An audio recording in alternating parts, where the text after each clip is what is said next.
Hello friends, how are you? I hope you are best of your health. सबसे पहले तो उन लोगों को हार्दिक बधाई, कॉन्ग्रेचुलेशन जो लोग इस समय मॉड 1 से मॉड 2 में पहुंच चुके हैं। भाई अच्छा फील होता है जब आप एक भी लेवल को क्रॉस करते हैं। पहले फाउंडेशन का सफ़र, कुछ लोग डायरेक्टली एग्जीक्यूटिव में एंट्री लेते हैं, लेकिन कहीं भी अगर आप मॉड 1 को क्लियर करके मॉड 2 में पहुंचते हैं, थोड़ा कॉन्फिडेंस बढ़ जाता है। कुछ ऐसे भी बच्चे हैं जो बच्चे इस बार दोनों ही ग्रुप दे रहे हैं, यानी मॉड 1 भी मॉड 2 भी एकदम हिम्मत के साथ लगे रहेंगे, एक साथ ही क्लियर होगा। चलिए, मॉड 1 में ऑलरेडी मेरी आपकी मुलाकात हो चुकी है। जो बच्चे मॉड 1 से मॉड 2 में पहुंचे, जिसमें हम लोग मिले थे setting up of business entity and closure. इसके अलावा हम लोग मिले थे JIGL में, उन दोनों सब्जेक्ट में मिले थे। इस समय मॉड 2 में यानी कि CS एग्जीक्यूटिव सेकेंड मॉड में मेरी और आपकी मुलाकात जो होगी वो होगी सिक्योरिटीज लॉ में और EBCL में। फिलहाल इस समय हम लोग जो मिले हैं वो किस सब्जेक्ट के लिए? इस समय हमारा और आपका मुलाकात जो हुआ है ये हुआ है securities law and capital market. दो पार्ट में आपका ये सब्जेक्ट बटा हुआ है। तो भाई इंट्रोडक्शन तो पहले ही हमारा ग्रुप 1 में मॉड 1 में हो चुका है। फिर भी उन बच्चों के लिए जिनके लिए मैं अननोन हूँ, जिनसे पहले मुलाकात नहीं हुई है, एक छोटा सा इंट्रोडक्शन। थोड़ा इंट्रोडक्शन आपके स्लाइड पे भी मूव कर रहा है, थोड़ा सा जो है मैं खुद कह देता हूँ। I am Pankaj Kumar, I am a company secretary, I have done chartered securities and investment from CSI London, I have done MBA finance. And before coming in this profession, that means from legal, that means this legal and financial aspect, I have done my graduation in physics honors. इसके अलावा मैं आपके institute of company secretaries of India में academic expert हूँ और NIRC of ICSI में faculty हूँ, Bombay stock exchange में जो है विजिटिंग फैकल्टी हूँ।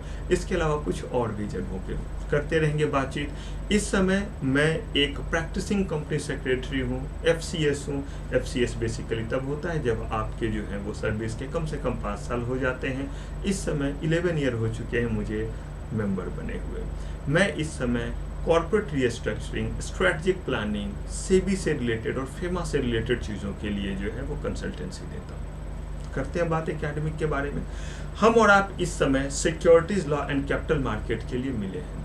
ये सब्जेक्ट सबसे पहले बहुत टेक्निकल है, ये गांठ बांध लीजिए। इसका मतलब डरा नहीं रहा हूँ, बस आपको बता रहा हूँ कि तैयारी कैसे करनी है। तो सबसे पहले हम इस सब्जेक्ट को जरा समझते हैं कि हमारा जो ये सब्जेक्ट है securities law and capital market, ये किस तरह से डिस्ट्रीब्यूटेड है। इसमें कोई पार्ट है या डायरेक्टली जो है ये एक साथ 100 मार्क्स का है या कोई डिवीजन भी किया गया है। और इसके बाद इसके लिए हम अपनी स्ट्रैटेजी तैयार करते हैं। फटाफट हम 10 मिनट में इन सारे कामों को करेंगे और फिर जो है वो हम हमला करेंगे, क्योंकि बिना स्ट्रैटेजी के किया गया हमला सक्सेसफुल नहीं होता है। अगर आपको ध्यान हो, मॉड 1 में कितने बार हमारी बातचीत हुई है और मैंने हमेशा आपको कहा है कि जब भी आप किसी चीज़ को करते हैं थोड़े साइंटिफिक अप्रोच के साथ करें, चीज़ें आसान हो जाती है। चलिए तो बढ़ते हैं और सबसे पहले देखते हैं कि हमारा ये जो सब्जेक्ट है वो किस तरह से डिस्ट्रीब्यूट किया गया है, किस तरह से बाइफर्केटेड है, कैसे मार्क्स का जो है वो डिस्ट्रीब्यूशन किया गया है।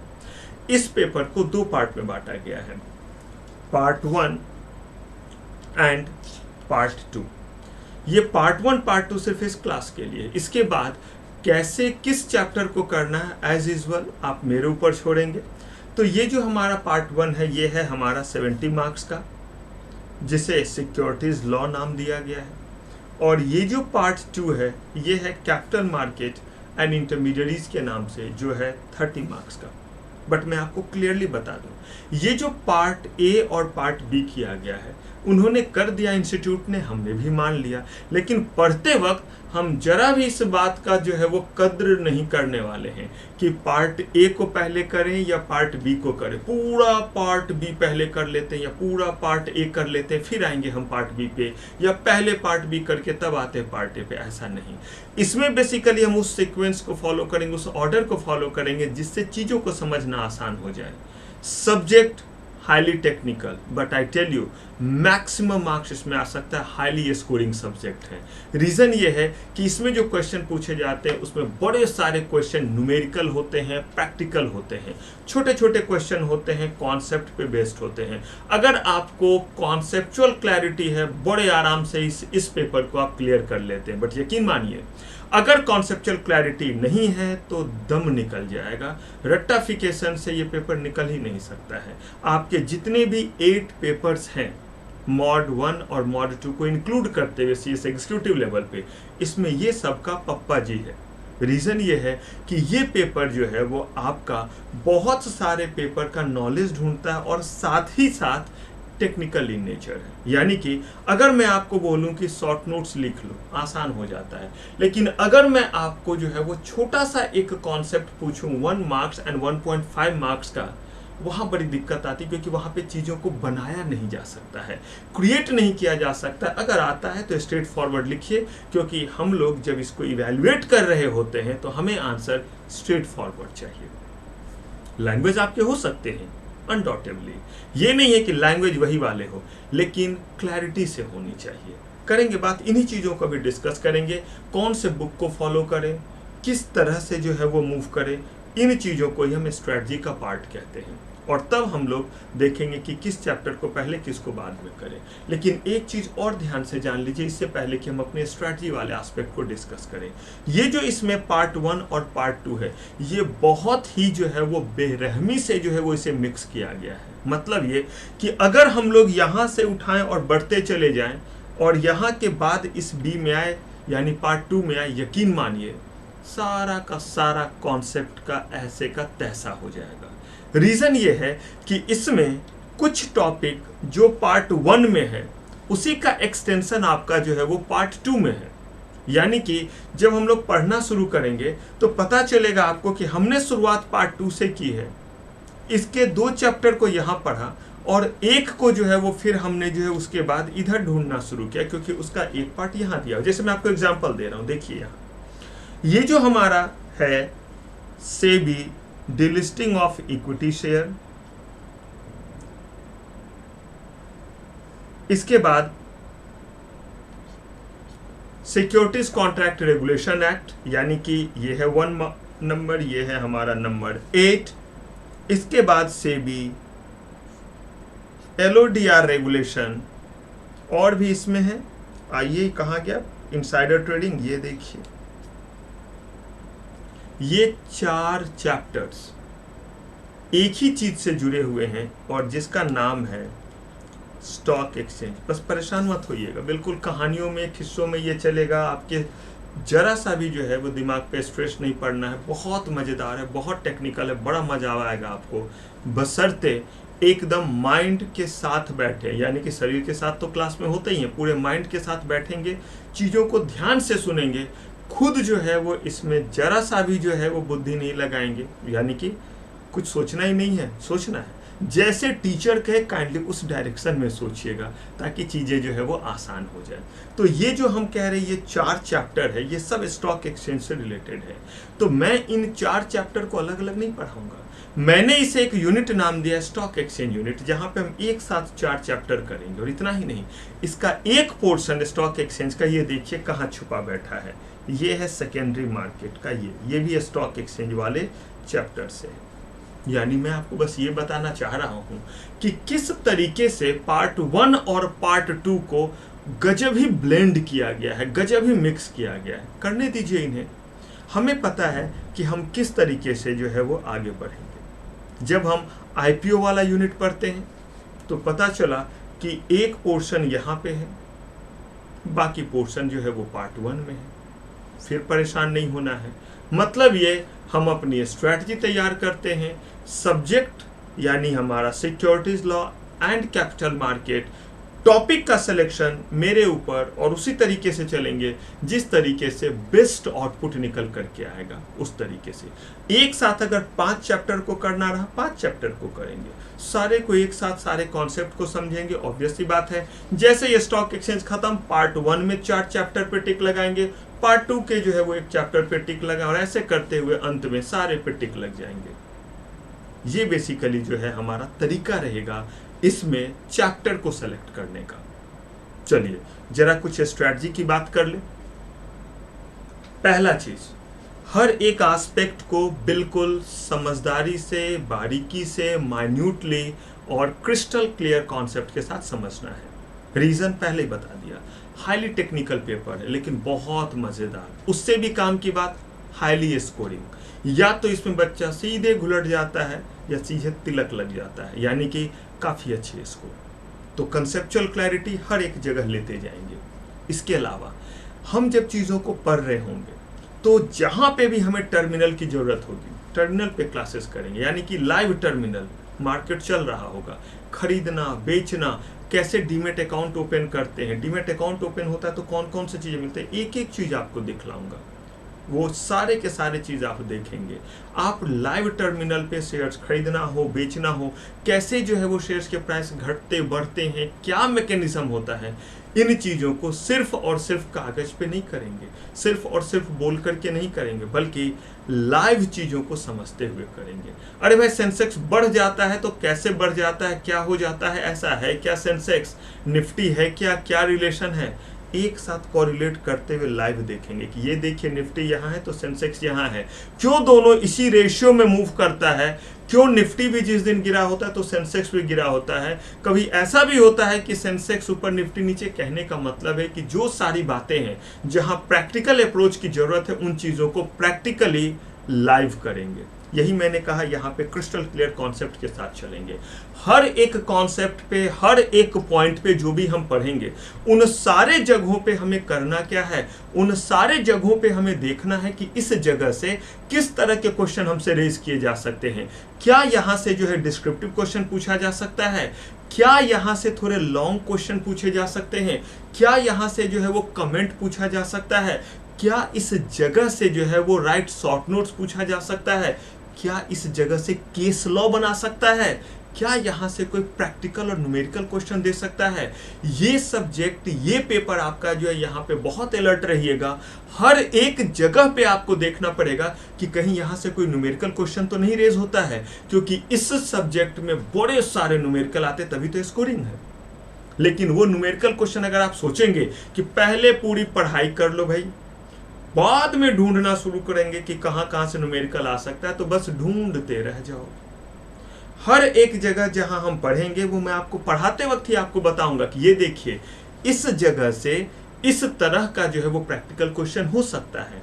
अब आपकी जिम्मेदारी है, दिस इज योर रिस्पॉन्सिबिलिटी, कि आप उस चीज को तुरंत जो है वो मार्क कर ले और कहीं दूसरे जगह लिख भी ले जहां पे हम प्रैक्टिकल क्वेश्चन कर रहे हैं। यानी कि जिस नोटबुक में आप चीजों को लिख रहे हो उसके बैक साइड से आप पेज नंबर डाल दीजिए कि इस पॉइंट पे, इस कॉन्सेप्ट पे सर ने प्रैक्टिकल कराया है और कहा है कि यहाँ पे इस तरह का प्रैक्टिकल पूछा जा सकता है। प्रैक्टिकल कंप्लीटली अनप्रेडिक्टेड है, लेकिन एक भी प्रैक्टिकल क्वेश्चन आपके रेंज से बाहर नहीं रहेगा, क्योंकि हम लोग हर एक पॉइंट पे प्रैक्टिकल जो है वो बनाएंगे, ना कि प्रीवियस ईयर क्वेश्चन को उठा करके प्रैक्टिकल बना लिया। अरे भाई सारे क्वेश्चन प्रीवियस ईयर से थोड़ा ना पूछे जाते हैं, तब तो लोग कुछ भी नहीं पढ़ता, बस प्रीवियस ईयर को ही पढ़ता चला जाता। प्रीवियस ईयर के क्वेश्चन सिर्फ और सिर्फ होते हैं चीजों को समझने के लिए कि भाई क्वेश्चन के पैटर्न कैसे होते हैं, इस चीज के लिए नहीं कि सारे प्रीवियस ईयर के क्वेश्चन को उठा लिया और हमने जो है वो आंसर कर दिया और हमारा काम हो गया, बिल्कुल ही नहीं। यानी कि हमें क्या करना है, हर एक पॉइंट पे क्वेश्चन रेज करना है कि यहाँ से कैसे क्वेश्चन, हर एक कॉन्सेप्ट से अगर प्रैक्टिकल बन सकता है तो देन एंड देयर उसे वहीं पे जो है निपटा डालेंगे। बाद में अलग से सारे प्रैक्टिकल फिर से उठा लेंगे, लेकिन उस समय जरूर कर लेंगे। अब इसके बाद आता है कि ये पेपर जिसमें हम क्लियर कॉन्सेप्ट ले चुके हैं, हर एक जगह पे क्वेश्चन रेज कर करके हमने बना लिया है, हर चीज तैयार कर लिया। अब बारी आती है उल्टी करने की। भाई ये कौन सी बात हो गई, यानी अब बारी आती है एग्जाम में चीजों को रिप्रोड्यूस करने की। अनफॉर्चुनेटली या फॉर्चुनेटली जो भी आप कहिए, ये पेपर आपका सब्जेक्टिव है। अगर ये पेपर सब्जेक्टिव है इसका मतलब है कि आपको इन सब्जेक्ट में जो भी समझा है उसे लिखना पड़ेगा। ऑब्जेक्टिव रहता तो चलो भाई कॉन्सेप्ट क्लियर है, टिक लगाओ, आगे बढ़ो। यहां कॉन्सेप्ट तो क्लियर है लेकिन लिखने में जो है वो आप थोड़े ढीले हैं, दिक्कत है, क्योंकि लिखना आना चाहिए। लेकिन दूसरी बात भी है, लिखना बहुत अच्छा आता है, कॉन्सेप्ट में ढीले हैं तो भी गड़बड़ है। भाई लिखने के लिए गाना थोड़ा ना लिखना है, कॉन्सेप्ट लिखना है।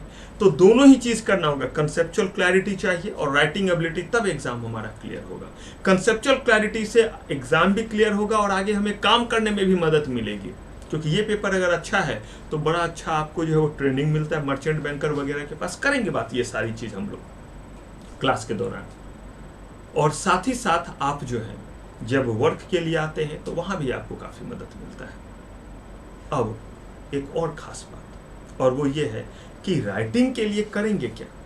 तो राइटिंग के लिए अलग से मैं आपको ट्रेन करूंगा कि इस चीज को लिखे कैसे। समझ तो लिया, लेकिन अगर ये डिस्क्राइब करने के लिए दिया हुआ है तो कैसे लिखें, अगर लिखा हुआ है कमेंट तो कैसे लिखें, डिस्टिंग्यूज तो कैसे, डिस्टिंग्यूज को कैसे करें, प्रैक्टिकल क्वेश्चन है कैसे सॉल्व करें, बस ऐसे ही लिख दिया आंसर, क्या तरीका रहेगा। 5 मार्क्स का प्रैक्टिकल क्वेश्चन है, कैसे स्टेप में सॉल्व करेंगे। साथ ही साथ अगर आपसे केस लॉ पूछा गया है तो कैसे केस लॉ को आंसर करेंगे। तो ये सारे चीज जो है वो इसकी हम तैयारी करेंगे। ये तो हुआ तैयारी, जिसे हम कहते हैं राइटिंग स्किल डेवलपमेंट। लेकिन बात ये है कि आपने कितना डेवलप किया और आपका स्टैंडर्ड क्या कहाँ पहुंचा है, ये आप कैसे असेस करेंगे। अगर सब कुछ आप खुद से असेस कर लेते तो आपको जरूरत क्या थी मेरी। ऑब्वियस सी बात है, आई डू एग्री कि ये आपको पता कैसे चलेगा कि आप कितना अच्छा लिख रहे हैं। तो इसके लिए आप चीज़ों को लिखेंगे और मैं असेसमेंट करूंगा। आप लिखेंगे और मुझे भेजेंगे और उस पर आपको टाइम दिया जाएगा मेरे चेक करने के बाद कि भाई आइए अब आपका फीडबैक देते हैं। आपके अगर 5 में 3 मार्क्स आए हैं तो और आप क्या यहाँ पे ऐड करें जिससे ये 3 4 में बदल जाए या 5 में बदल जाए। इस तरह के क्वेश्चन में कहाँ तक मैक्सिमम मार्क्स आ सकता है, क्या इसमें 4 मैक्सिमम है या 5 भी आ सकता है या 3 आ सकता है, उससे ज़्यादा नहीं। ये सारे चीज़ों को तोड़ेंगे, सारे चीज़ों को एकदम क्रिस्टल क्लियर करेंगे। तो ये हुआ असेसमेंट जिसमें आप चीज़ों को लिखेंगे, मुझे दिखलाएंगे। आपको टाइम मिलेगा अपने डॉट को क्लियर करने के लिए, एक तो लाइव क्लासेस में, एक जो बच्चे रिकॉर्डिंग में हैं उनके लिए और लाइव दोनों के लिए जो है वो समय रहेगा। आधे घंटे का आपको डेडिकेटेड टाइम मिलेगा। वो नंबर आपको मिलेगा जब आप क्लास में ज्वाइन कर लेते हैं। तो उस समय आपको मेरा एक नंबर दिया जाएगा, उस नंबर पे पर्टिकुलर आधे घंटे में आप अपने क्वेरी पूछ सकते हैं। फ़ोन के जरिए पूछ सकते हैं, ये नहीं कि सिर्फ व्हाट्सएप पे चैट करके पूछ सकते। बिल्कुल आप कॉल करें और पूछें। आपने जो मुझे लिख करके दिया है उस चीज़ को मैं आपको वापस जो भेजा हूँ वो आपके सामने रहेगा और कॉल कीजिए और मैं आपको बता रहा हूँ कि यहाँ यहाँ इस तरह की चीज़ों को इम्प्रूव करना है। बेसिकली ये हमारा स्ट्रैटेजी। यहाँ पे पढ़ेंगे क्या क्या, क्लास में जो मैं चीज़ों को बताऊंगा स्लाइड पे या पीडीएफ पे या लिख करके, उन चीज़ों को जब मैं लिखने बोलूँगा तो लिखना रहेगा, जब नहीं बोलूँ तो इसका मतलब वो ऑलरेडी जो है वो कहाँ दिया हुआ है, आपके बुक में दिया हुआ है, जो बुक मैंने आपको दिया हुआ है। इसके अलावा आपको मिलेगा एक बुक जो मैं आपको दूंगा, इसके अलावा और कुछ भी नहीं पढ़ना है, क्योंकि इंस्टीट्यूट का जो स्टडी मटेरियल है उसके सिलेबस के एक एक एस्पेक्ट को बहुत मेहनत करके बहुत सावधानी से आप लोगों के लिए इस बुक में डाल दिया है मैंने, बिल्कुल अच्छे तरह से डायग्राम वगैरह सब बना करके। इंस्टीट्यूट के बुक तो बहुत मोनोटोनस हो जाते हैं, लेकिन यहाँ जो मैंने किया हुआ है वो उसे ब्यूटीफुल तरीके से ग्राफिक्स वगैरह दे करके, पॉइंट बना करके, ताकि याद रखना आसान हो जाए, स्टेप वाइज मैनर में करके। तो आपको सिर्फ करना क्या है, क्लास नोट्स यानी क्लास के दौरान जो मैं आपको बता रहा हूँ वो, प्लस जो बुक आपको दिया जा रहा है वो। स्कैनर बिल्कुल नहीं पढ़ना है। तो हम क्या स्कैनर नहीं पढ़ेंगे, सारे बच्चे स्कैनर पढ़ते हैं। भाई हम स्कैनर के पप्पा जी को पढ़ेंगे। भाई स्कैनर में क्या दिया रहता है, प्रीवियस ईयर क्वेश्चन। हम डायरेक्टली अपने इंस्टीट्यूट के वेबसाइट से या आप हमारे वेबसाइट से भी जो है वो डाउनलोड कर सकते हैं क्वेश्चन पेपर, और वो क्वेश्चन पेपर आपको वैसे भेजा भी जाएगा। मेरे सब्जेक्ट के जो भी सब्जेक्ट होंगे उसके क्वेश्चन पेपर भी आपको भेजे जाएंगे। वो क्वेश्चन पेपर आपके सामने हैं और आंसर कहाँ ढूंढेंगे, जी हाँ, क्लास नोट्स में और बुक में, और सब कुछ आपके सामने रहेगा। फील गुड भी तो करेंगे कि नहीं सर ये हमें आता है, ये बन रहा है, सर इसमें दिक्कत हो रहा है। तो इससे बेहतर तरीका नहीं हो सकता खुद को एसेस करने का। स्कैनर रहने से क्या दिक्कत होती है कि आप उतने ईमानदार हैं नहीं, विथ ऑल ड्यू रेस्पेक्ट। आप जैसे ही क्वेश्चन देखेंगे आप आंसर की तरफ पहले चले जाएंगे और उसके आंसर बहुत सारे गलत होते हैं, या उसकी जो आंसर दिए होते हैं उस तरीके से अप टू मार्क्स आपको नहीं आएगा, यानी कि वो अप्रोप्रिएट नहीं है, एडिक्वेट आंसर नहीं है। तो इसीलिए हम आदत ही नहीं बनाएंगे ऐसी।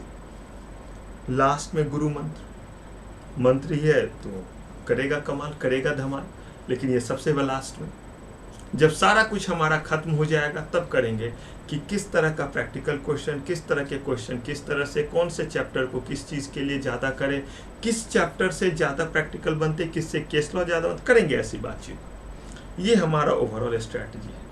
अब इस स्ट्रैटेजी में 2 कंडीशन, पहला रिवीजन हर दिन करना है, सेम डे रिवीजन करना है, और हर दिन आपको जो है वो 10 लाइन जरूर लिखना है। दुख भरी कहानी नहीं, क्या खोया क्या पाया नहीं, जो क्लास हमने किया है उसमें जो भी कोई चीज़ बताया, कोई भी एक चीज़ पिक कीजिए, समझ करके अपने लैंग्वेज में लिखिए, देख देख के मत लिखिए। हाँ, लिखते वक्त लगा कि अरे भाई आधा लिखा भूल गए, कोई बात नहीं है, दोबारा उस चीज़ को रखिए, मत लिखिए, और तुरंत जो पढ़ा हुआ है, जो बुक में जहाँ से भी आपने किया है, या तो बुक या नोट्स, यही 2 चीज़ आपके पास है। नोट्स खुद तैयार किया आपने, बुक मैंने दिया है आपको, और नोट्स खुद तैयार किया मतलब क्या, मैंने ही लिखवाया आपको क्लास में। अब आपने उसको देखा, हाँ और याद आ गया, बस फिर इसे वापस रखिए, फिर अपना पेन उठाइए, फिर लिखना शुरू कीजिए। 50 बार भले आपको उसका रेफरेंस लेना पड़े, लीजिए, लेकिन देख देख करके उतारना नहीं। मैंने हैंडराइटिंग बनाने के लिए नहीं बोला है आपको। उस कॉन्सेप्ट को समझिए, उस कॉन्सेप्ट को अपने लैंग्वेज में लिखिए। This is the only way through which you can clear your exam with flying colours.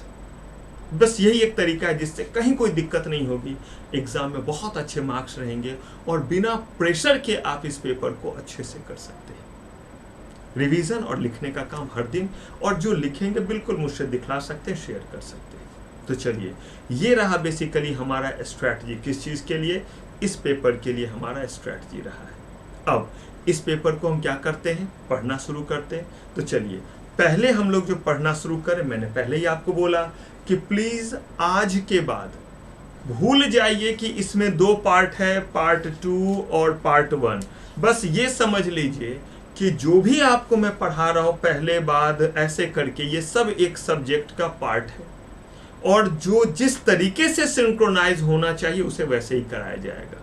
तो हम फिलहाल जो शुरू करने वाले हैं वो कर रहे हैं यहाँ से, स्ट्रक्चर ऑफ कैपिटल मार्केट। और देखिएगा, जब आपको बताना शुरू करूंगा स्ट्रक्चर ऑफ कैपिटल मार्केट, तो कैसे पहले जो है वो पूरे के पूरे एस्पेक्ट को समझाना पड़ेगा, तब हम लोग शुरू कर पाएंगे इस टॉपिक को। यानी कि स्ट्रक्चर ऑफ कैपिटल मार्केट हमें पढ़ना है।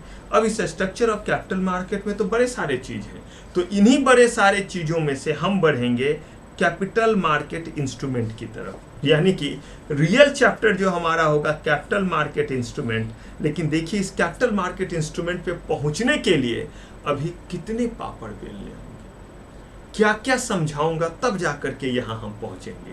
कैसे ये चैप्टर डिराइव होकर के आए, सीधे नहीं कि बस उठाया कैपिटल मार्केट इंस्ट्रूमेंट, एक एक नाम बोलना शुरू किया, शेयर, डिवेंचर, चलो भाई ये होता है। अरे भाई जानिए क्या है सिक्योरिटीज मार्केट, चलते हैं कहानियों में, चलते हैं अपने जनरल लाइफ में, और उस जनरल लाइफ से उठा करके लाते हैं किस चीज को, उस जनरल लाइफ से उठा करके हम लाते हैं किस चीज को, वहां से उठा करके हम लाते हैं अपने इस सिक्योरिटीज लॉ को। चले जरा हम अपने जनरल लाइफ में उठा करके लाए सिक्योरिटीज लॉ को। तो चलिए भाई, जय माता दी, अल्लाहु अकबर, वाहेगुरु द खालसा, वाहेगुरु दी फसस, जीसस क्राइस्ट, जिस भी धर्म को मानते हैं। तो चलिए अब हम आते हैं अपने चैप्टर पे। तो स्ट्रक्चर ऑफ कैपिटल मार्केट एकदम ध्यान से समझिएगा, एकदम ध्यान से। मैंने पहले ही आपसे प्रॉमिस किया है, यहाँ जोड़ नहीं पड़ेगा, बहुत मजेदार है। लेकिन उसके लिए जो कंडीशन बोला वो कंडीशन भी फुलफिल कीजिए, कुछ कंडीशन फॉलो कीजिए, उसके बाद ही जो है मैंने आपको कहा है 100% गारंटी, चाह लीजिएगा तो भी सब्जेक्ट में फेल नहीं करेंगे, कुछ भी कर लीजिए। आपके यहाँ सर बड़ा मजा आ रहा है, अब आप एक काम करो, अब आप पढ़ाओ और मैं आराम से सोता हूँ, घर में तो हूँ ही, अच्छा होगा इस कोरोना का घर से ही कर रहा हूँ, आराम से मैं नींद ले लेता हूँ, तब तो फिर आपकी रक्षा करेंगे सियारा। बस आप इंस्ट्रक्शन फॉलो कीजिए, मैंने आपको पहले प्रॉमिस किया है, दिमाग पे जोर नहीं पड़ेगा और एग्जाम 100% क्लियर होगा। लेकिन इंस्ट्रक्शन, और उस इंस्ट्रक्शन में जितनी भी देर क्लास हो रही है एकदम दिमाग और शरीर दोनों के साथ। ये नहीं कि घर में है और गलती से जो है वो पराठे की खुशबू आई तो कौन सा CS इंडिया छोड़ के भागा जा रहा है, ये पराठा कहीं खत्म ना हो जाए, नहीं, फिर तो खुद खत्म होने की बारी आ जाएगी। तो बस ध्यान से सुनना है आपको। चलिए, स्ट्रक्चर ऑफ कैपिटल मार्केट, कोई फर्क नहीं पड़ता चैप्टर का नाम है क्या है, पहले तो जरा मैं जो समझा रहा हूँ वो समझिए। यानी कि इस चैप्टर पे पहुंचने के लिए क्या क्या समझना है, इस चीज को समझने के लिए हम लोग चलते हैं और हम लोग जरा एक नॉर्मल डिस्कशन करते हैं। एकदम भूल जाइए आप सिक्योरिटी लॉ पढ़ रहे हैं, नॉर्मल बातचीत कर रहे हैं, एकदम ध्यान से अलर्ट रहिए, अटेंटिव रहिए और जवाब दीजिए। अगर मान लीजिए मैं आपसे कहूं कि मुझे कोई प्रोडक्ट खरीदना है, क्या खरीदना है, कोई प्रोडक्ट खरीदना है, तो ये देखिए मैंने कहा कि मुझे कोई प्रोडक्ट खरीदना है। आप तुरंत कहेंगे सर कौन सा प्रोडक्ट? पेन भी प्रोडक्ट है, मोबाइल भी प्रोडक्ट है, बुक भी प्रोडक्ट है, जो आपको नहीं बहुत पसंद है फिर भी है प्रोडक्ट, बुक भी प्रोडक्ट है, मेडिसिन भी प्रोडक्ट है, क्लोथ्स भी प्रोडक्ट है, ये सारे तो प्रोडक्ट्स ही हैं। आप कहेंगे बिल्कुल सर सारे प्रोडक्ट्स हैं। अगर मैं आपको कहूं कि मुझे प्रोडक्ट खरीदना है कोई, तो आप कहेंगे कि सर अच्छी बात है, बता दो कौन सा प्रोडक्ट। वेजिटेबल लीजिएगा तो वेजिटेबल भी प्रोडक्ट्स है, आजकल वैसे भी इम्यूनिटी का ध्यान रखना है, फ्रूट्स भी प्रोडक्ट है, ठीक है। कोई भी प्रोडक्ट अगर मुझे खरीदना है तो मुझे उस प्रोडक्ट के लिए कहाँ जाना पड़ेगा? एकदम मेरे साथ बोलते रहिएगा, ये समझते हुए कि क्लास में है। मैंने पहले ही बोला है मेरे शर्तों पे चलिए, 100% गारंटी है, चाह के भी नहीं फेल करेंगे। लेकिन याद रखिए जैसा बोला है वैसा कीजिए, एकदम खो जाइए, रम जाइए इस क्लास में। जो पूछ रहा हूं वहां से ही बोलते चले जाइए, समझिए मैं आपके सामने हूं। अगर मैं कहूं कि मुझे कोई प्रोडक्ट खरीदना है तो इसके लिए कहां जाना पड़ेगा? आप मुझे क्या बोलेंगे, कहां जाऊं मैं प्रोडक्ट खरीदने के लिए? आप कहेंगे सर मार्केट, ठीक है मार्केट। क्या खरीदने के लिए जा रहा हूं मैं? प्रोडक्ट खरीदने के लिए मार्केट जाना है, चल दिए मार्केट। मुझे खरीदना था मेडिसिन, में गया मार्केट। भाई मार्केट तो बहुत बड़ा है, मैं जो है समझिए मुझे कपड़े खरीदने थे, क्लोथ्स, मैं गया मार्केट। मार्केट में मुझे एक दुकान दिखा, केमिस्ट शॉप दिखा। क्या दिखा? दवा की दुकान। मैं गया और उसे बोला भैया एक टी शर्ट देना। क्या मांगा मैंने उससे? T shirt. वो आया और उसने मुझे जो है वो एक दवा दे दी और कहा कि मेंटल के लिए, दिमागी संतुलन के लिए, जा मेरे तरफ से खा लेना। क्यों ऐसा उसने बिहेव किया मेरे साथ? मैं तो मार्केट, आप ही ने बोला ना सर प्रोडक्ट चाहिए तो मार्केट जाओ। क्या दवा का दुकान मार्केट में नहीं आता है? मार्केट में ही तो आता है। तो मैं गया दुकान पे, मैंने बोला कि मुझे जो है वो एक टी शर्ट देना, बंदे ने दवा दी और ऐसे लैंग्वेज बोला कि जाओ दिमागी संतुलन के लिए है, ठीक कर लो, पैसे भी मत दो, भगवान भला करे। अब देखिए, अब खरीदना है मुझे दवा। मैं पहुंचा इस बार मार्केट, आप ही ने बोला प्रोडक्ट के लिए मार्केट जाओ, गया मार्केट। इस बार गया मैं जो है वो रिबॉक के शोरूम में और बोला कि मुझे जो है पैरासीटामोल का स्ट्रिप दे देना बुखार के लिए, फीवर के लिए। अब वो जो है अपने सिक्योरिटी गार्ड को बोलेगा भाई इसे सीधे बाहर कर, बाकी ग्राहक भी भाग जाएंगे। फिर क्यों उसने मेरे साथ किया ऐसा? क्या मैं मार्केट में नहीं पहुंचा था?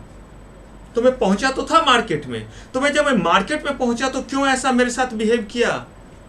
जवाब आप ही देंगे अभी। और मैं आपको जो है वो पहली चीज सिचुएशन बताऊं।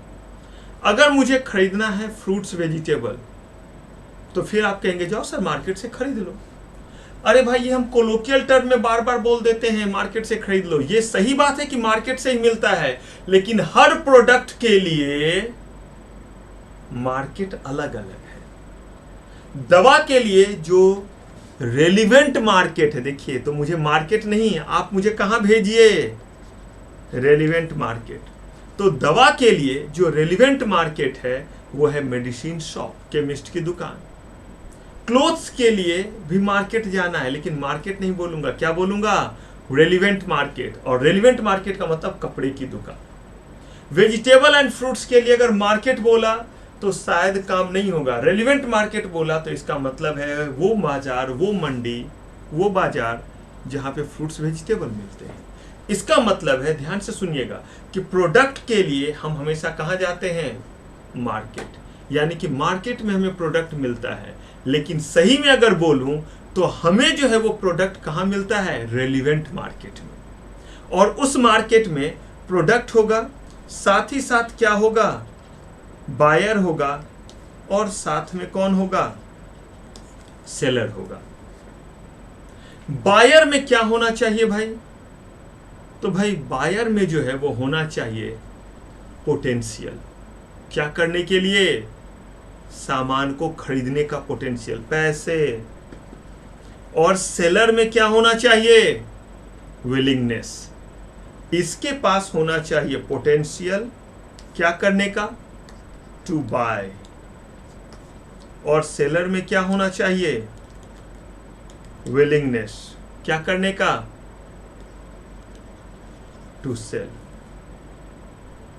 ठीक है, तो अगर आप रेलिवेंट मार्केट में पहुंचते हैं, आपके पास पैसे हैं यानी कि पोटेंशियल है, और सामने वाला उस चीज को बेचना चाहता है, तभी आपको वो चीज मिलेगा। आप कहेंगे सर ये तो ठीक है, लेकिन ये हम पढ़ क्यों रहे हैं? अब इसी से हम इन करेंगे सिक्योरिटीज मार्केट में। यही तो नॉर्मल मार्केट का कॉन्सेप्ट है। अब इसी से हम कहां मूव करेंगे? सिक्योरिटीज मार्केट में। जैसे प्रोडक्ट आपके pen, pencil, mobile, clothes, vegetable होते हैं, वैसे ही यहां जो प्रोडक्ट होता है, सिक्योरिटीज मार्केट में जो प्रोडक्ट होता है, उसे सिक्योरिटीज या इंस्ट्रूमेंट कहते हैं। कितना सिंपल है। जिस चीज को यहां हम प्रोडक्ट कहते हैं, सिक्योरिटीज लॉ में उसको क्या कहते हैं? सिक्योरिटीज और इंस्ट्रूमेंट कहते हैं। कहा ठीक है। तो जैसे यहां प्रोडक्ट का आपने टाइप बोल दिया, पेन, पेंसिल, रेफ्रिजरेटर, तो वॉशिंग मशीन, जो भी नाम बोलिए, खाने से लेकर के जो है वो बाकी चीजों तक का, ठीक वैसे ही सिक्योरिटीज लॉ में जो है, जो प्रोडक्ट जो आपने कहा उसको हम सिक्योरिटीज या क्या कहते हैं? इंस्ट्रूमेंट। और उनके नाम क्या है भाई? Share, preferences share, debenture, bond, बड़े सारे हैं। कंफ्यूज मत होइएगा, सर ये क्या है? यही तो पढ़ाना है। और याद रखिए अभी तो पहली क्लास है, तो इसीलिए एकदम ध्यान से चलिएगा। मैंने आपको पहले बोला, एकदम घबराइएगा नहीं, तो चीज एकदम क्रिस्टल क्लियर रहेगा। बड़े मजे से समझिएगा, बिना किसी इफ बट के। तो जितना बोला उतना ही भाई। जिस तरह से मार्केट में हम प्रोडक्ट के लिए जाते हैं और प्रोडक्ट बड़े सारे, वैसे ही सिक्योरिटीज लॉ में बड़े सारे प्रोडक्ट जो हैं उनको कहते हैं हम सिक्योरिटीज और इंस्ट्रूमेंट कहते हैं, जिनके बड़े सारे नाम हैं जो हमें पढ़ना रहेगा चैप्टर में। का ठीक है। अब मार्केट बताओ, का कौन सा मार्केट? का अभी तो आपने कहा था कि प्रोडक्ट के लिए हम मार्केट नहीं, रेलिवेंट मार्केट जाते हैं। तो वैसे यहां जो प्रोडक्ट है वही आपका सिक्योरिटीज और इंस्ट्रूमेंट है। तो इस प्रोडक्ट के लिए कौन सा मार्केट होगा? तो कहा भाई जैसे आप खरीदने के लिए जब गए मेडिसिन, तो आपने उसे मार्केट को क्या बोला? उस रेलिवेंट मार्केट को क्या नाम दिया? Chemist shop. कहा ओके। जब आप खरीदने के लिए क्लोथ्स गए, तो उस रेलिवेंट मार्केट को क्या नाम दिया? तो उसे हमने नाम दिया शोरूम। किस चीज का? क्लोथ्स का। जब आप खरीदने के लिए फ्रूट्स वेजिटेबल गए, तो उसे क्या नाम दिया? सब्जी मंडी, फ्रूट स्टोर। इसका मतलब आपने नाम तो दिया उस रेलिवेंट मार्केट का। वैसे ही जब हम बात कर रहे हैं इस बार सिक्योरिटीज इंस्ट्रूमेंट, तो इसके लिए किस मार्केट में जाना पड़ेगा? का रेलिवेंट मार्केट। बोला नाम तो बोलो उस रेलिवेंट मार्केट का। तो का उस रेलिवेंट मार्केट का नाम होगा फाइनेंशियल मार्केट। का क्यों भाई ऐसा नाम क्यों दिया? का फाइनेंशियल मार्केट इसीलिए क्योंकि यहां फाइनेंशियल नीड पूरा होता है। कहा कैसा फाइनेंशियल नीड पूरा होता है? का फाइनेंशियल नीड ये पूरा होता है कि जैसे बायर और सेलर मिलते हैं मार्केट में, वैसे ही इस मार्केट में, इस रेलिवेंट मार्केट में, जिसका नाम क्या है? जिसका नाम है फाइनेंशियल मार्केट। तो इस मार्केट में भी बायर होंगे, सेलर होंगे और प्रोडक्ट होगा। जो प्रोडक्ट है उस प्रोडक्ट का नाम है सिक्योरिटीज और इंस्ट्रूमेंट। जो मार्केट है रेलिवेंट मार्केट, उसका नाम है फाइनेंशियल मार्केट। यहां जो बायर है हमारा, बायर को हम कहते हैं इन्वेस्टर। क्या कहते हैं? इन्वेस्टर। जो इन्वेस्ट करे, किस चीज में इन्वेस्ट करे? कंपनी के सिक्योरिटीज और इंस्ट्रूमेंट में। जिसका नाम है शेयर्स, डिवेंचर, प्रेफरेंसेस शेयर्स। तो जो भी इन इंस्ट्रूमेंट को खरीदेगा, तो यहां खरीदने को टू बाय के जगह यूज करते हैं टू इन्वेस्ट। तो बायर के जगह वर्ड यूज करते हैं इन्वेस्टर। बायर करता क्या है? To bye. इन्वेस्टर करता क्या है? To invest. ठीक वैसे ही सेलर जो यहां पे है वो कौन होगा? कंपनी होगा। और सेलर क्या करेगा? सेलर जो है वो टू सेल करता है। दवा सेल करता था, कपड़े सेल करता था, फ्रूट्स वेजिटेबल सेल करता था। यहां सेलर क्या सेल करेगा? शेयर्स, डिवेंचर्स यानी equity share, preferences shares, debenture, bond, इन चीजों को सेल करेगा। तो वहां पे जो हम सेल करना वर्ड कहते हैं आसान यानी कि कोलोकियल टर्म में, नॉर्मल लाइफ में सेलर टू सेल करता है। यहाँ पे सेलर जो है उसे हम कहेंगे इशूअर। जिसे हम सेलर कहते हैं उसको क्या करेंगे? इशूअर। और ये करेगा क्या? तो टू सेल की जगह ये करेगा टू इशू। और टू इशू तो क्या इशू? तो वहां क्या सेल करता था? तो वहां पे पेन सेल करता था, पेंसिल सेल करता था, वहां पे फ्रूट सेल करता था, बड़े सारे चीज। तो यहां क्या सेल करेगा? Securities and instrument. तो सेलर जो है उसको हम कह देते हैं यहां इशूअर। तो सेलर की जगह वर्ड क्या हो गया? इशूअर। और सेल की जगह हो गया टू इशू। तो अब देखिए फाइनेंशियल मार्केट, इस फाइनेंशियल मार्केट में बायर और सेलर मिलेंगे यानी इशूअर और इन्वेस्टर मिलेंगे। और किस चीज के लिए? प्रोडक्ट क्या होगा? Shares, debenture, preferences shares, bond, बड़े सारे चीज का। ठीक है, समझ में आ रहा है। लेकिन इन्हीं चीजों में कहीं कुछ गड़बड़ घोटाला ना हो जाए, तो इसके लिए जो है यहाँ पे है पप्पा जी जिसका नाम है SEBI, securities and exchange board of India, जिसको बेतहाम जो है वो पावर दिया गया है। बहुत सारे पावर दिए गए हैं। क्या करने के लिए? बहुत सारे पावर दिए गए हैं उनको चीजों को मैनेज करने के लिए। और सेबी का एक ही कंसर्न है, इन्वेस्टर्स को प्रोटेक्ट करना। सबसे बड़ा कंसर्न, सबसे बड़ा कंसर्न यानी कि जिन लोगों ने इन्वेस्ट किया है कंपनी में, उनको जो है वो प्रोटेक्ट करना कि कहीं उन्हें ठग ना ले, कोई गलत चीज बोल करके उनको चीजें ना दे दे, जो कहे वो सही कहे। इन चीजों के लिए जो है बना हमारा सेबी। कहा ठीक है, ये तो बिल्कुल मैंने आपको एक छोटा सा चीज बताया है अभी। किस चीज के बारे में? कि हम जो है अपने जनरल लाइफ से कैसे पहुंच रहे हैं सिक्योरिटी लॉ में। तो अब जरा देखिए हमारे देश में एक बार अगर आप इकोनॉमिक सिस्टम पे नजर डालिए, तो यहां पे कोई ना कोई कंपनी है जो किसी न किसी तरह के काम को करती है, चाहे वो सामान बनाती है या सर्विसेज देती है। तो कहा कि हमारा जो ये मार्केट जिसको हमने कह दिया फाइनेंशियल मार्केट, वो फाइनेंशियल मार्केट किस चीज का हिस्सा है? कहा कि ये हिस्सा उस चीज का है कि अगर हम बात करें अपने पूरे सिस्टम की, एकदम ध्यान से समझिएगा, पूरे सिस्टम की, तो कहा पूरे सिस्टम का मतलब है, कहा कि कुछ लोग ऐसे हैं जिनके पास पैसे पड़े हुए हैं, दूसरी तरफ कुछ ऐसे लोग हैं जिनके पास एक से एक धांसू आइडिया है, जबरदस्त जबरदस्त आइडिया है, शानदार शानदार आइडिया है उसके पास, बट उसके पास पैसे नहीं है। और अगर उसे पैसे मिल जाए तो वो अगर किसी चीज को बनाएगा तो एक तो सोसाइटी को मदद मिलेगा, वो चीज सोसाइटी को मिलेगा, प्लस हमारे देश का जीडीपी बढ़ेगा और उससे जो है हमारा इकोनॉमिक ग्रोथ होगा। यानी कि अगर हम किसी चीज को बनाना चाहते हैं और हमारे पास पैसे नहीं है, दूसरी तरफ वो लोग जिनके पास पैसे आइडल पड़े हुए, रखे हुए पैसे उनके पास पहले से रखे हुए हैं, अगर वो पैसे हमारे कंपनी में लगा देते हैं तो क्या होगा? उनके पैसे जो है वो बढ़ेंगे, क्योंकि वो 100 रुपये रखे हुए हैं। अगर वो लगा देते, कल हो सकता है कि उससे जो कंपनी का प्रॉफिट होगा उसमें उन्हें भी हिस्सा मिलेगा। मैं बस ये बताना चाह रहा हूं कि हमारा जो फाइनेंशियल सिस्टम है वो इसलिए हमें बनाना पड़ा क्योंकि हम अपने देश के फाइनेंशियल नीड को पूरा करना चाहते हैं। और फाइनेंशियल नीड का मतलब क्या हुआ कि आपको अगर पैसे की जरूरत है तो हम आपको कहां पहुंचाएं? हम आपको उस बंदे तक पहुंचाए जिसके पास पैसे हैं। दूसरी तरफ वो बंदा जिसके पास पैसा पड़ा हुआ है, वो अपने पैसे को और ग्रो करना चाहता है, तो हम एक ऐसा सिस्टम बनाएंगे जिससे वो पैसा जो है वो उस जगह पहुंचे जहां पे उस पैसे को लगाए जाने की जरूरत है। लेकिन ये जो पैसा वो पर्सन लगा रहा है और वो पर्सन जो उस पैसे को ले रहा है, कहीं इसमें गड़बड़ घोटाला ना हो जाए, इसी के लिए पूरा सिस्टम बनाया गया। तो फाइनेंशियल सिस्टम एक ऐसी व्यवस्था है, एक ऐसा आर्किटेक्चर है जिसके जरिए हम कैसा नीड अपना पूरा करते हैं, फाइनेंशियल नीड। यानी कंपनी को पैसे की रिक्वायरमेंट है, तो ऐसे केस में हमने सिस्टम बनाया।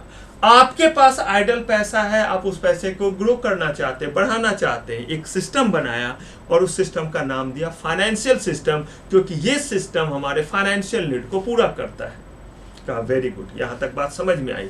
लेकिन जब भी हम वर्ड यूज करते हैं सिस्टम, तो एक चीज का ध्यान रखिए, कभी भी सिस्टम अकेले नहीं बनता है। जब भी हम बात करते हैं सिस्टम की, तो सिस्टम का मतलब ही होता है कि ये बड़े सारे चीजों से मिलकर के बनता है। जरा आप सोचिए, रेलवे रिजर्वेशन सिस्टम, इसका मतलब बड़े सारे चीजों से ये मिलकर के बना है। किसी भी सिस्टम का मतलब होता है उसमें ढेर सारे कंपोनेंट होते हैं, जिसमें से कुछ इंपॉर्टेंट कंपोनेंट होते हैं जिसके बिना वो सिस्टम ही नहीं बन सकता है। एजुकेशन सिस्टम, यानी कि कुछ लोग पढ़ाने का काम, कुछ लोग पढ़ने का काम, कुछ उनको फैसिलिटेट करने का काम, स्कूल कॉलेज, ये पूरा का पूरा एक व्यवस्था किया जाता है, एक आर्किटेक्चर बनाया जाता है, तो जाकर के सिस्टम क्रिएट होता है। तो अगर हम बात करें फाइनेंशियल सिस्टम की, यानी कि एक ऐसा इंतजाम जिसके जरिए कंपनी को अगर प्रोजेक्ट के लिए पैसे की रिक्वायरमेंट है, दूसरी तरफ जिसके पास पैसे पड़े हुए हैं उनको अगर अपने पैसे को और इंक्रीज कराना है, तो ये दोनों आपस में मिल सके। और इसके लिए जो हमने फाइनेंशियल सिस्टम बनाया, इसके 4 मेजर कंपोनेंट हैं। यानी इन 4 मेजर कंपोनेंट के जरिए कंपनी अपना फाइनेंशियल नीड पूरा करेगा, और जिन पर्सन के पास आइडल मनी है वो आइडल मनी कंपनी में लगा सकता है। लेकिन अगर ये 4 चीजें ना हो तो नहीं हो सकता है। तो इसमें सबसे पहला चीज है फाइनेंशियल मार्केट। क्या चीज है? Financial market. तो भाई फाइनेंशियल मार्केट समझना पड़ेगा। कहा और दूसरा कंपोनेंट, कहा प्रोडक्ट। कहा यहां प्रोडक्ट का मतलब अभी अभी हमने बातचीत की है। प्रोडक्ट का मतलब यहां कहते हैं सिक्योरिटीज एंड इंस्ट्रूमेंट। इसका मतलब कंपनी किसी ना किसी तरह का प्रोडक्ट इशू करेगा। याद कीजिए, सेल करने की जगह वर्ड क्या यूज करते, इशू करेगा। किस तरह का भाई? तो shares, equity shares, preferences shares, debenture, bond, depend करता है उसे किस तरह का चीज इशू करना है। इन सब के बारे में डिटेल में जानेंगे। अभी तो हम पूरे के पूरे व्यवस्था को ही समझ रहे हैं। हम तो चैप्टर पे पहुंचने से पहले की ये तैयारी कर रहे हैं, ताकि हम चीजों को सही तरीके से समझे कि ये सब आया कैसे। ये नहीं कि जय माता दी इंस्ट्रूमेंट पढ़ना शुरू कर दो, नहीं। तो इसीलिए जरा पहुंचिए जगह पे कि क्यों ये पूरा बना है हमारा सिक्योरिटी लॉ। तो फाइनेंशियल सिस्टम इसलिए बनाया गया ताकि कंपनी का फाइनेंशियल नीड क्या हो, पूरा हो, और लोगों के पास जो आइडल मनी है वो इकोनॉमी में लगे, देश का ग्रोथ हो। तो इसके लिए कहा कि सबसे पहले तो जरूरी है कि भाई फाइनेंशियल मार्केट हो, क्योंकि मार्केट होगा वहां पे ही तो बायर सेलर मिलते हैं। यही बायर सेलर तो ईश्वर और इन्वेस्टर हैं। तो मिलेंगे कहाँ? तो भाई फाइनेंशियल मार्केट में। कहा ठीक है, एक कंपोनेंट फाइनेंशियल मार्केट हो गया फाइनेंशियल सिस्टम का। कहा दूसरा, कहा ये जब मिलेंगे तो क्या हरि भजन करेंगे, हवन करेंगे? कहा नहीं भाई। तो कहा कि ये जब मिलेंगे तो ये जो है वो किसी न किसी प्रोडक्ट को लेकर के मिलेंगे। यानी कि जब ये मार्केट में मिलेंगे तो उस मार्केट में जो है कोई ना कोई प्रोडक्ट जो है वो दिया जाएगा, इशू किया जाएगा, और एक उसमें इन्वेस्ट करेगा, एक बेचेगा, एक खरीदेगा। कहा क्या होगा वो प्रोडक्ट? बोला सिक्योरिटीज और इंस्ट्रूमेंट। कहा उसके नाम क्या क्या है? तो बोला शेयर्स, डिवेंचर, ये। कहा बस इतना ही कहा रे भाई, ये पूरा का पूरा एक चैप्टर ही है, करेंगे बात। आसान शब्दों में प्रोडक्ट का मतलब क्या हो गया? हमारा सिक्योरिटीज और इंस्ट्रूमेंट। कहा ठीक है, कैसे होगा ये? कहा कैसे होगा का मतलब? कहा कि कौन कौन से लोग होंगे जो लगाने वाले होंगे? कहा कि वो लगाने वाले जो लोग होंगे वो हम और आप भी होंगे, लेकिन मेजर जो पीपल होंगे वो होंगे capital market investment institutions, bank वगैरह है, म्यूचुअल फंड वगैरह है। ये मेजरली लगाते हैं, हम और आप भी लगाते हैं। तो भाई एक हो गए पैसे लगाने वाले। लगाएंगे किस चीज में? तो इस प्रोडक्ट में लगाएंगे। कहाँ आकर के लगाएंगे? फाइनेंशियल मार्केट में। कहा ये तो ठीक है, लेकिन अब जिन लोगों ने पैसे लगाए और जिन लोगों ने इंस्ट्रूमेंट इशू किया, सिक्योरिटीज इशू किया, वो कैसे किया? आपको किसी कंपनी में पैसे लगाना है, कैसे कीजिएगा? आप अपने जेब से जो है वो शानदार जो है वो गड्डी निकालिएगा, उसे लपेटा, लपेटने के बाद कस करके आप उछालेंगे। और उधर टीसीएस कंपनी, इन्फोसिस कंपनी तैयार बैठी है। वो उस पैसे को क्या करेगी, कैच करेगी, और कैच करने के बाद क्या करेगी, शेयर्स का जो है वो सर्टिफिकेट का जो है वो जहाज बनाएगी, और जहाज बना करके आपके तरफ जो है वो उछालेगी, और आपके पास वो शेयर सर्टिफिकेट आ जाएगा। क्या ये तरीका होगा? अनफॉर्चुनेटली नहीं। तो अगर आप इन्वेस्टर हैं, आपको किसी कंपनी में पैसे लगाने हैं, उस कंपनी के इंस्ट्रूमेंट में, तो आप पहुंच तो गए फाइनेंशियल मार्केट में, लेकिन इस फाइनेंशियल मार्केट में आप समझ गए कि आपको इंस्ट्रूमेंट में लगाना है, शेयर्स, डिवेंचर, जो भी आपको सही लगे उसमें आपको लगाना है। लेकिन ये आप तक पहुंचेगा कैसे? क्या करें? रोड पे खड़े होकर के बोले कि भाई मैं इन्फोसिस कंपनी, सुनो इन्फोसिस कंपनी में आप पे पैसे लगाना चाहता हूं, सुनो टीसीएस कंपनी में आप पे पैसे लगाना चाहता हूं, आप कहां हो, मेरे से पैसे ले जाओ, मुझे शेयर्स दे दो। Unfortunately not. तो कौन होगा? तो इसके लिए हमारे पास जो लोग होंगे उसका नाम होगा इंटरमीडियरीज, जिसको कहते हैं सिक्योरिटीज मार्केट इंटरमीडियरीज या कैपिटल मार्केट इंटरमीडियरीज कहते हैं। अब देखिए, अब ये जो हमने 4 चीजें कहा, ये 4 चीजें आप जो है वो आपका जो है वो समझिए चैप्टर है। यानी कि जो हम प्रोडक्ट कह रहे हैं इसे ही जो है हम कहते हैं इंस्ट्रूमेंट। ये एक चैप्टर का नाम है, कैपिटल मार्केट इंस्ट्रूमेंट। हमने इंटरमीडियरीज कहा, ये इंटरमीडियरीज जो है वो क्या है, ये इंटरमीडियरी जो सिक्योरिटीज मार्केट इंटरमीडियरी, ये एक पूरा चैप्टर है।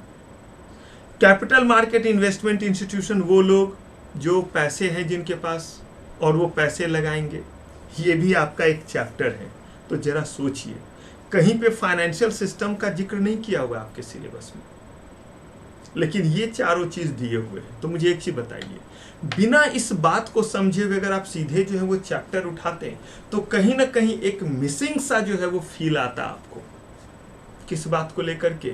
एक कुछ लगता जैसे कुछ चीज क्या हो रहा है, मिस हो रहा है।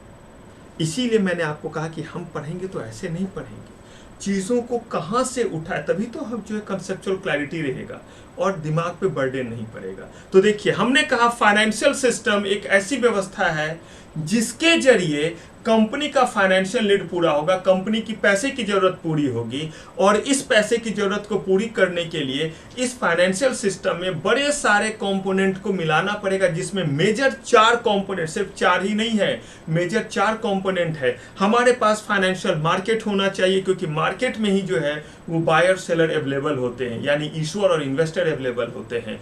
वो जिस चीज के लिए जो इशूअर जो है जो इशू करेगा और इन्वेस्टर जो जिसमें इन्वेस्ट करेगा उसका नाम है प्रोडक्ट, और उस प्रोडक्ट का नाम है सिक्योरिटीज एंड आपका इंस्ट्रूमेंट का, ठीक है, जिसके मदद से जो है वो इन्वेस्टर जो है वो तक जो है वो सिक्योरिटीज पहुंचेगा और ईश्वर तक जो है वो पैसा पहुंचेगा।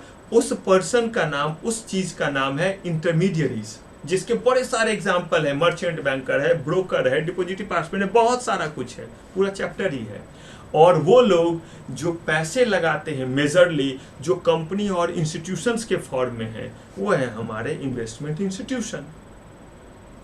अब इन्हीं चीजों को एक एक करके हमें पढ़ना है, जिसमें सबसे पहले जरा हम लोग समझते हैं फाइनेंशियल मार्केट वाले एस्पेक्ट को। यानी कि अभी हमने सिर्फ ये तैयार किया कि भाई फाइनेंशियल सिस्टम जो है वो कोई चैप्टर का नाम नहीं है, लेकिन हमारा जो अलग अलग चैप्टर दिया है, आप देख लीजिए ये चैप्टर। भाई कहते हैं ना, जब सामने में चीज रखा ही हुआ तो एक बार देख के देख लीजिए। यही जो मैंने आपको कहा कि हम लोग जो पढ़ने जा रहे हैं स्ट्रक्चर ऑफ कैपिटल मार्केट, मैंने गलत नहीं कहा, यही मैं आपको पढ़ाने जा रहा हूं। लेकिन इसी चीज को लेकर के आप देखिए कि मैंने कहा कैपिटल मार्केट इन्वेस्टमेंट इंस्टीट्यूशन। कहानी में अब समझ में आया कि ये किरदार क्यों है। लेकिन देखिए, कहीं फाइनेंशियल सिस्टम दिख रहा है? नहीं दिखेगा।